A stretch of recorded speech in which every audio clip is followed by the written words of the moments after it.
Pasundayag sa musika, miarangkada atol sa gipaygayong Young and Adult Professional Convention. Ato sayro ng detalye, kaaba ni kapaglaom Florimar Mirafuentes. Atol sa Youth Department Convention, ang pagbansay sa pagpangulo na himong sentro sa entablado kauban ang mga madanihon nga presentasyon sa musika nga nagbugna og usa ka dinaminiko og makapauswag nga kasinatian alang sa mga nanambong.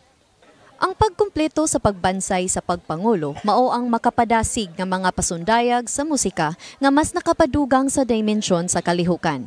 Gikan sa makapabayaw nga mga alawiton ngadto sa kapanahunan nga mga awit sa ebanghelyo, ang musical presentation naghatag sa maong kalihukan uban sa kusog ug talento nga nakapadani sa mga nanambong sa mas lawom nga level.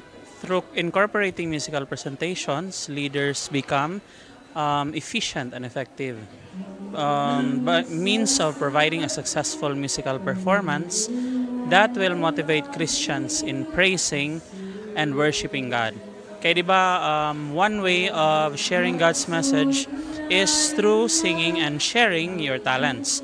And because of this, we can help spread the good news of salvation in the ministry of music.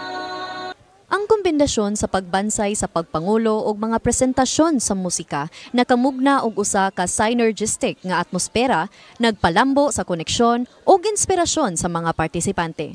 Sa pagbiya sa mga nanambong sa kumbensyon, nagdala sila dili lamang sa bililhong mga kahana sa pagpangulo, kundi usa-usab kapag bag-o nga pagbati sa katuyuan ug kadasig sa paghimo og positibo nga epekto sa ilang mga komunidad.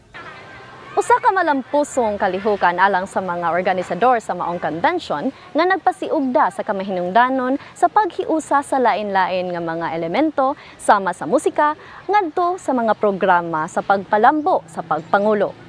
Sa pag-uswag, sila nagpaabot sa pagtukod niini nga mga makusganong pagpadayon sa paghatag gahom sa sunod nga mga henerasyon sa mga leader pinaagi sa bag-o ug inklusibo nga mga inisyatibo.